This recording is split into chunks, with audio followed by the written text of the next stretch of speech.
Essa é a nossa sexta aula da classe Vida Cristã Vitoriosa da Escola Bíblica Dominical, módulo de Princípios Bíblicos. Façamos uma oração inicial.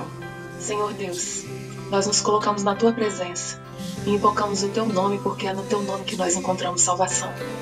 Nós te pedimos, Senhor, vem falar o nosso coração, vem falar as profundezas do nosso espírito, vem falar as profundezas da nossa alma. Senhor Jesus, ensina-nos o caminho que devemos trilhar. Ensina-nos, Senhor, a direção que devemos tomar. Queremos ouvir a Tua voz. Queremos, Senhor, meu Deus, em nome de Jesus. Amém. Nossa aula de hoje faz a seguinte pergunta: como fracassamos? É sobre isso que nós temos conversado. Nas últimas 5 aulas, nós temos desenvolvido um raciocínio para entender esse mistério.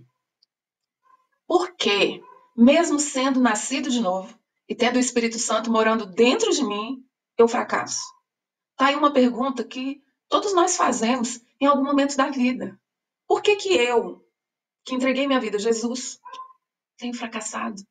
Por que a vida cristã é tão difícil? Eu tento fazer certo, mas o resultado sai errado. Eu tô crente que estou fazendo tudo certinho e as coisas saem fora do meu controle. A gente não consegue fazer relação entre causa e efeito. A gente não consegue entender por que as coisas acontecem assim. Mas a palavra de Deus nos ensina o porquê de muitas coisas.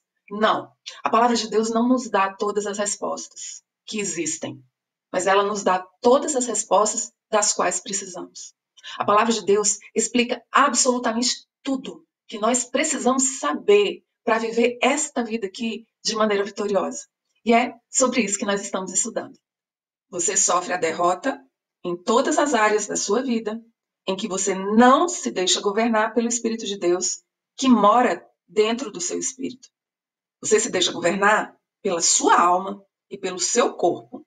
Em outras palavras, você se deixa governar pela sua carne. Em outras palavras, você se deixa governar pelo seu ego, que ainda reina sobre as suas decisões exatamente como reinava, ou muito parecidamente, aproximadamente, de quando você não conhecia Jesus.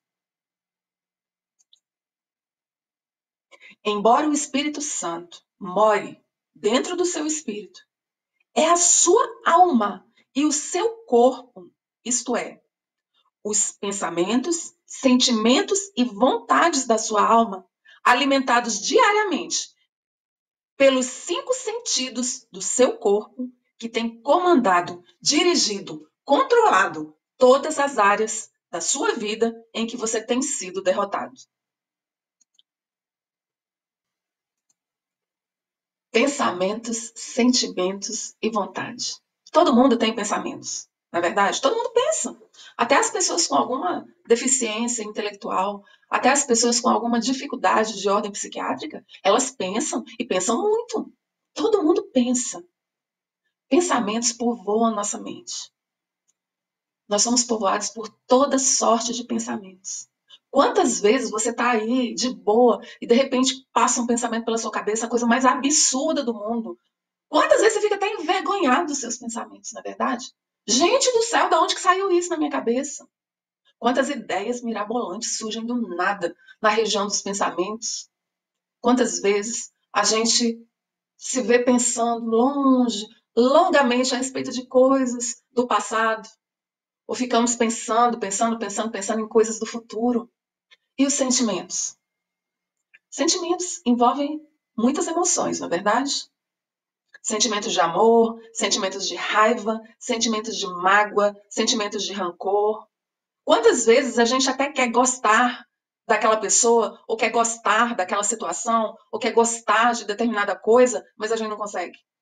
Quantas vezes você quer evitar determinadas coisas, mas você gosta tanto? Eu gosto tanto disso, não consigo ficar sem.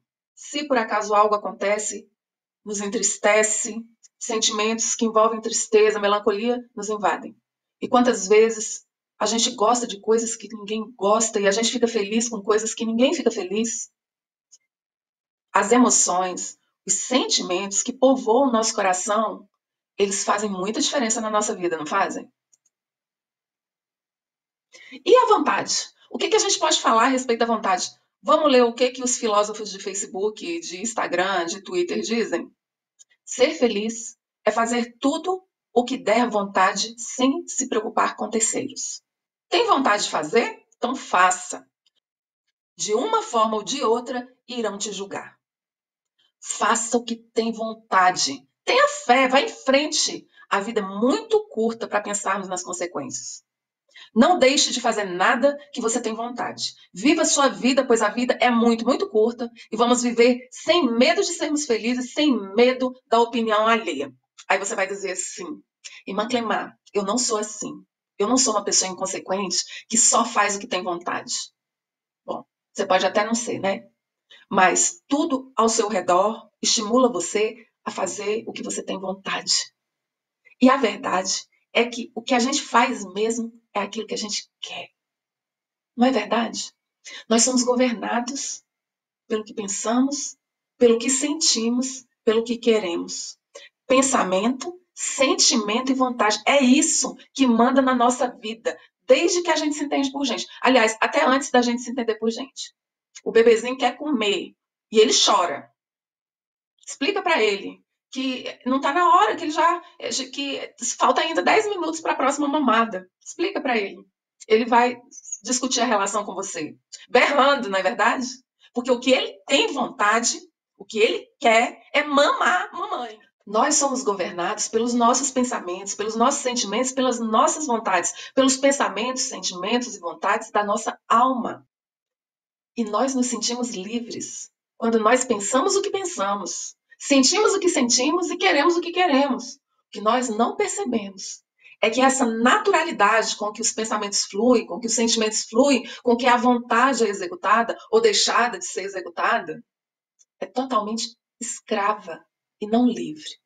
A verdade é que, quando governados pela alma, nós nos tornamos escravos. Pensamentos nos aprisionam tantas vezes. E somos presos por conta dos nossos pensamentos, acorrentados.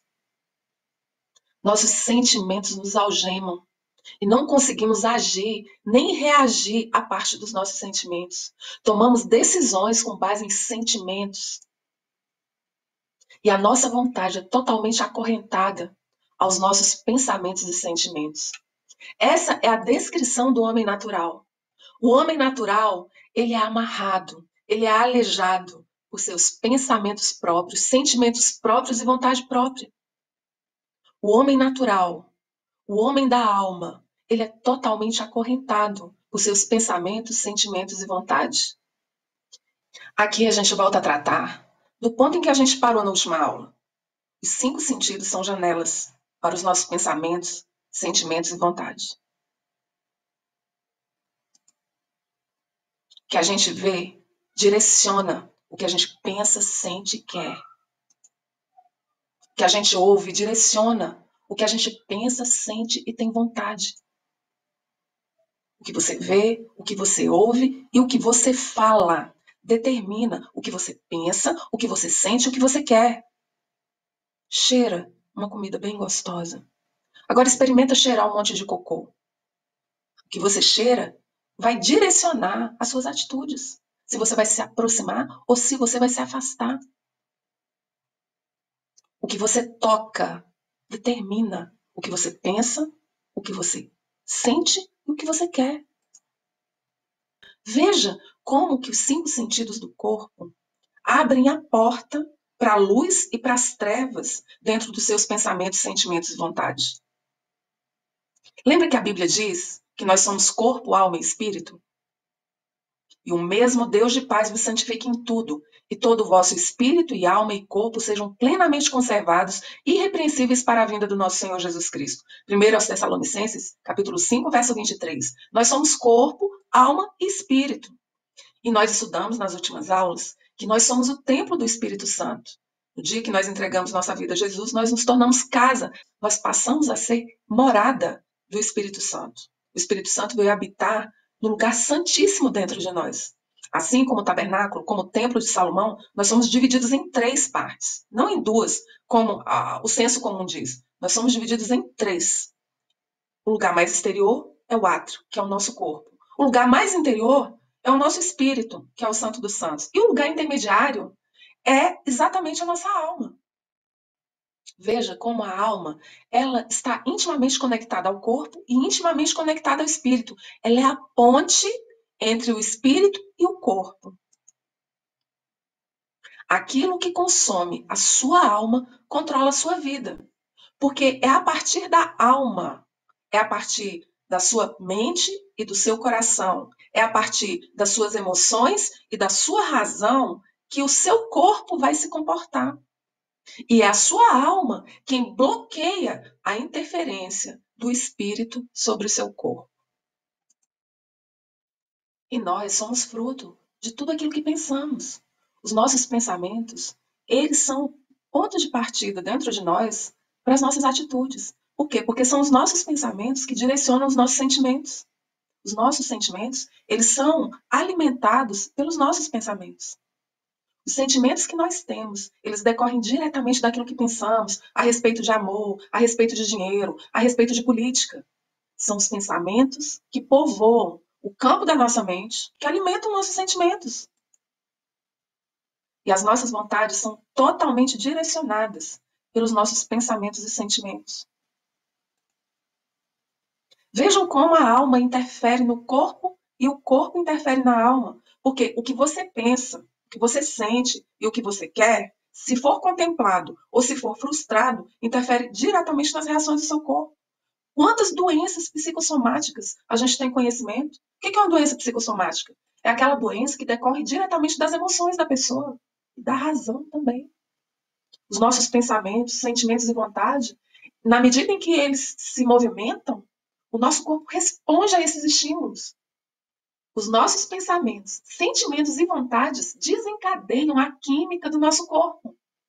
Então, a nossa alma interfere no corpo e o nosso corpo interfere na alma. Se você está cansado, você não sente vontade de coisa alguma, não é verdade? Que pensamento que vem na sua cabeça? Ah, eu quero deitar. Se você está feliz da vida porque você pensa que vai receber um dinheirinho, se você pensa que vai receber o dinheiro, você já fica contente? E se você fica contente, o seu corpo já responde a esse contentamento. Então, existe uma correlação íntima entre o corpo e a alma, entre a alma e o corpo. E um sofre os reflexos do outro. Também ficou claro para nós que os pensamentos, os sentimentos e as vontades são portas da alma. Enquanto a luz entra ou as trevas entram pela janela, a luz também sai pelas portas. E as trevas, as nossas trevas interiores, também saem por essas portas. Que portas? Os pensamentos, os sentimentos e as vontades. O senso comum costuma colocar separadamente a razão da emoção. É como se a razão morasse na cabeça e a emoção morasse no coração. Os médicos andam dizendo que tudo isso mora no intestino, né? Essa dicotomia entre razão e emoção, ela é importante, ela é didática, mas uma revelação que a palavra de Deus nos traz é exatamente que a emoção e a razão moram no mesmo quarto. A emoção e a razão moram na alma. Não é só o coração que opera por pensamentos, sentimentos e vontade. O cérebro também opera por meio de pensamentos, sentimentos e vontade. Quem disse que quem é racional só dá bola dentro? Tem vezes que quem é racional se esgota. Tem vezes que quem é racional entra em curto-circuito. Quantas pessoas racionais que racionalizam tudo pifam? Não são poucas. Às vezes a gente tem a ideia de que a pessoa emocional ela é mais frágil, né? Mas a verdade é que tudo colocado na peneira, razão e emoção, não salva ninguém. Tanto a pessoa racional quanto a pessoa emocional fracassam. Ambas igualmente perecem. A Bíblia diz que o Senhor conhece o pensamento dos sábios, que são vãos. Primeira carta aos Coríntios, capítulo 3, verso 20. A gente tem essa mania de pensar que a racionalidade é a salvação da lavoura. Alguém estava conversando comigo e disse que foi a uma palestra e que lá tinha uma psicóloga palestrando e essa psicóloga estava enaltecendo a região das emoções do ser humano. E aí essa pessoa comentou, não, a gente não tem que ser emocional, a gente tem que ser racional. E aí eu olhei para ela e disse o seguinte, não, a gente não tem que ser nem emocional, nem racional. A gente tem que ser espiritual. Porque de dentro do coração das pessoas é que procedem os maus pensamentos, as imoralidades sexuais, os furtos, os homicídios, os adultérios, a avareza, as maldades, o engano, a libertinagem, a inveja, a blasfêmia, o orgulho, a falta de juízo. Todos estes males vêm de dentro e contaminam a pessoa. Marcos capítulo 7, versos 21 ao 23. A palavra coração, nessa passagem bíblica, faz referência à alma. A Bíblia, algumas vezes, quando usa a palavra coração, ela está se reportando a expressões da alma. E em outras ocasiões, quando a Bíblia se refere ao coração, ela está se reportando ao espírito. Você vai conseguir fazer a exata apreensão do sentido da palavra se você examinar o contexto em que ela está inserida.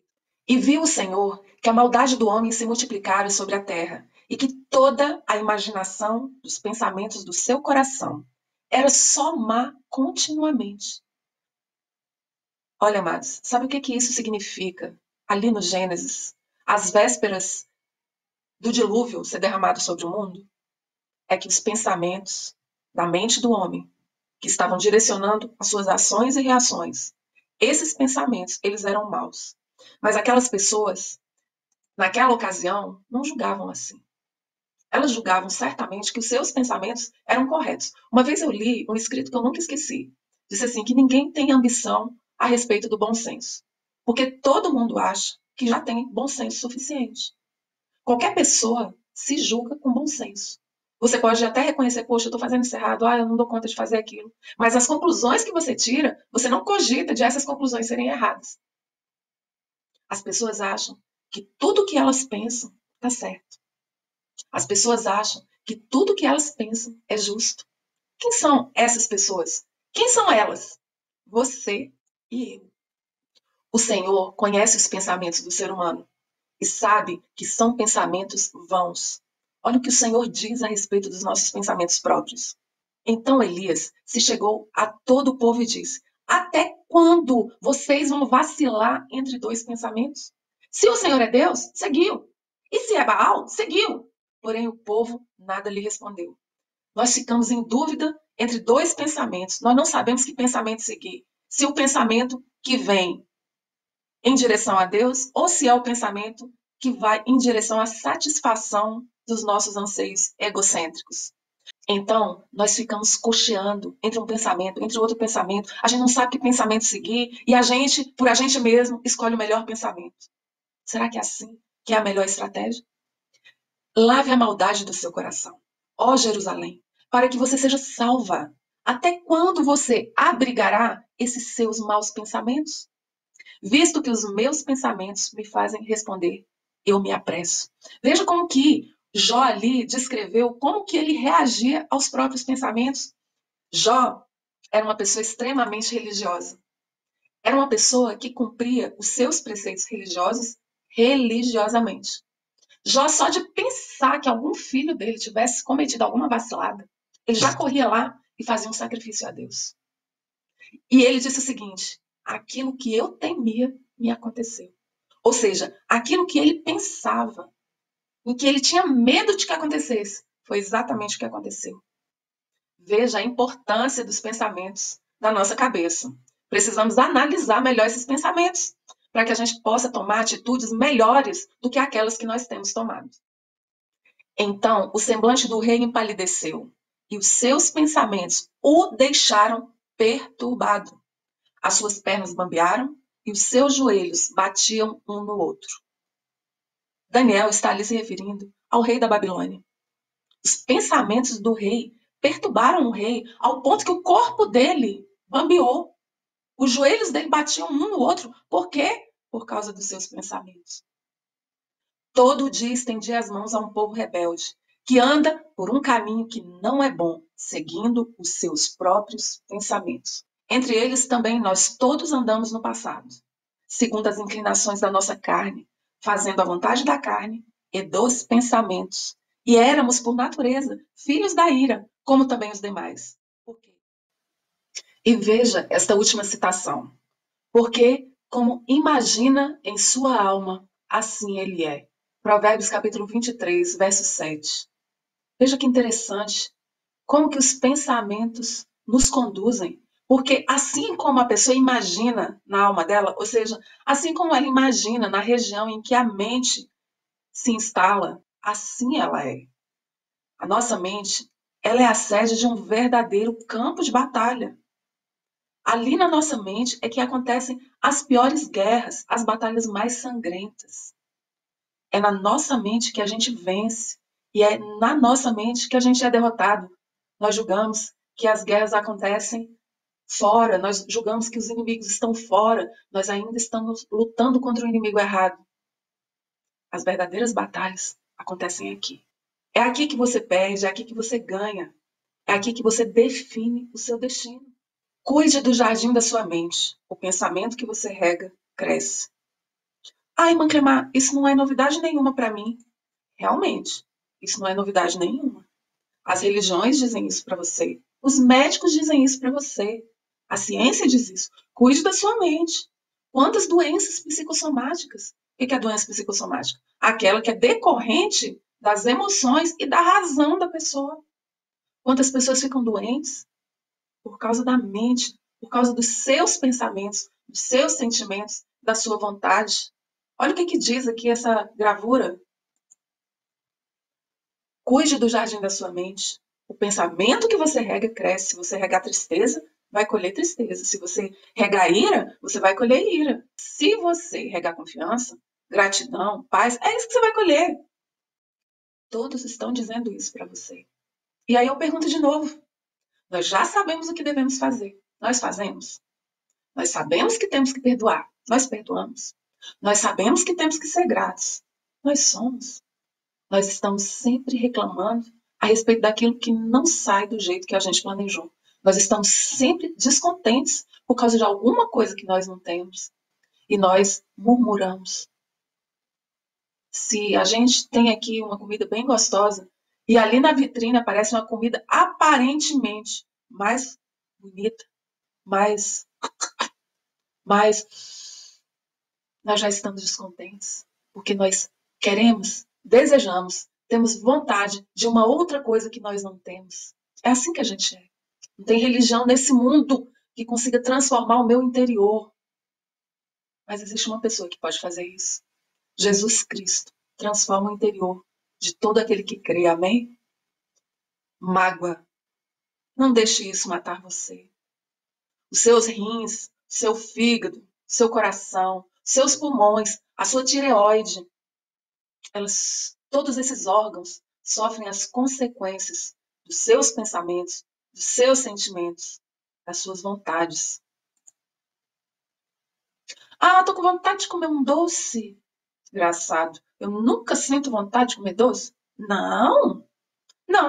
Eu como doce antes de a vontade chegar. Você é assim? Eu odeio dirigir, mas eu preciso do meu carro para chegar no meu trabalho. Eu odeio meu trabalho, mas eu preciso do trabalho para pagar o meu carro.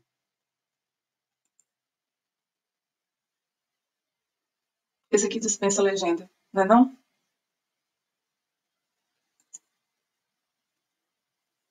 Você vê, você ouve, aí você pensa, e então você quer.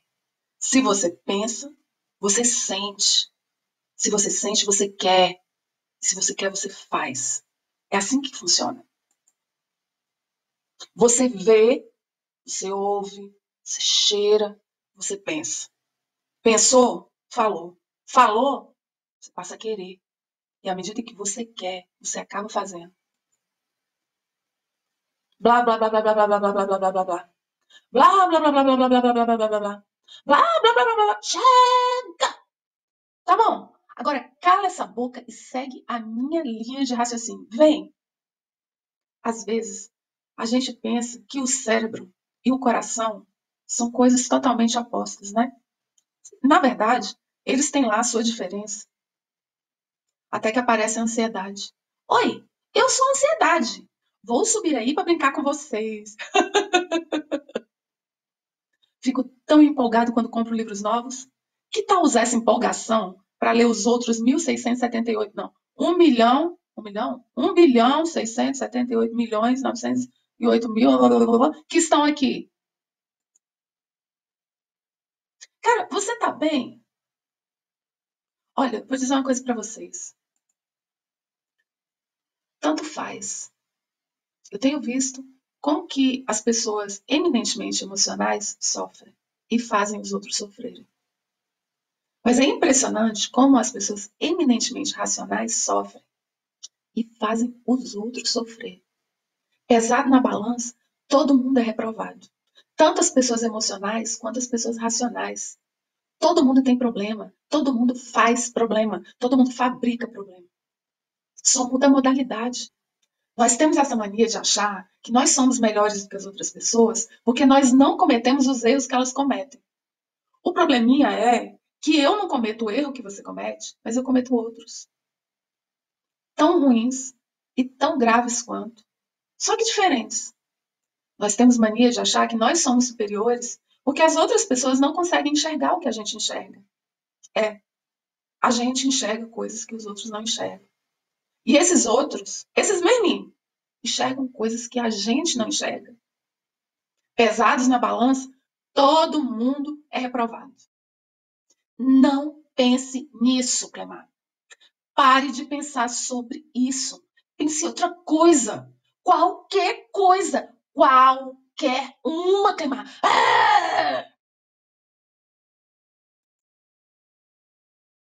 Cara, que loucura é essa?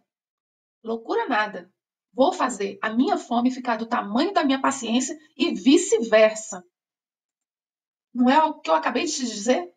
O cérebro acha que sabe mais do que o coração. Eu bem que me avisei, mas eu não me ouvi. O cérebro avisa para o coração, a razão avisa para a emoção, mas não adianta nada. Quando a ansiedade aparece, faz a gente comer pra caramba, né? Cara, eu não aguento mais nada. Opa, saindo pudim de angústia com cobertura de culpa. A culpa, a angústia, são coisas que atormentam o cérebro da gente. A ansiedade destrói o cérebro da gente. Quem disse que cérebro não padece de excesso de emoção? E o coração, coitado. As pessoas gastam muito tempo nessa discussão. Mas a palavra de Deus, ela dá a chave. A palavra de Deus explica qual é o ponto. A palavra de Deus revela sobre o que exatamente nós devemos nos debruçar. E sobre o que é.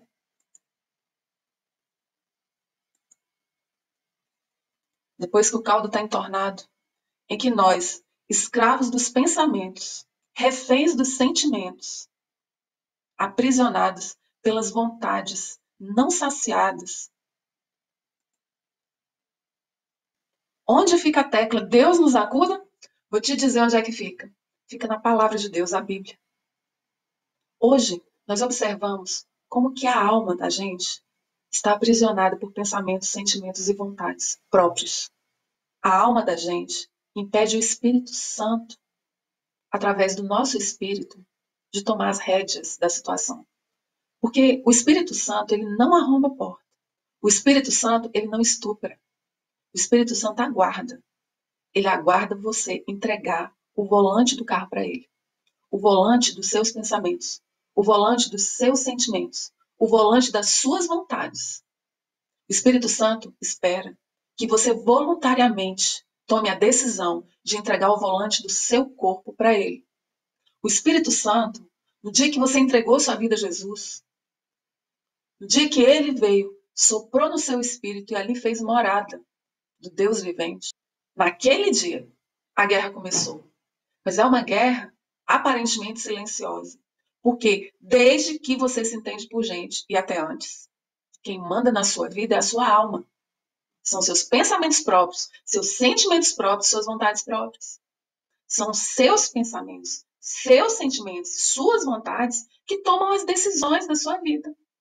É o seu corpo que oprime a sua alma e a sua alma que oprime o seu corpo. E eles dois juntos representam a sua carne. Quando a Bíblia fala da carne, ela está falando da sua alma e do seu corpo no comando das suas decisões.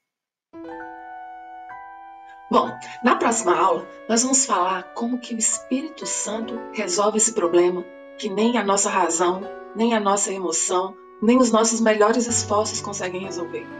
Na próxima aula, nós vamos falar como que a gente sai fora dessa enrascada, dessa boleira, dessa bola de neve que só cresce porque a gente corre para um lado, corre para o outro e não consegue resultados realmente vitoriosos. Ainda que a gente tenha muitas vitórias nessa vida, é impressionante como a gente consegue sair derrotado até quando a gente consegue o que a gente pensou, o que a gente sentiu, o que a gente desejou. Então não perca a próxima aula, amém? Vamos fazer uma oração? Senhor Deus, muito obrigado. Muito obrigado de todo coração por tudo isso que o Senhor tem nos ensinado. Que o Senhor venha nos conduzir em segurança na direção do Espírito Santo, andando sobre a Tua palavra. Em nome de Jesus. Amém. Amém.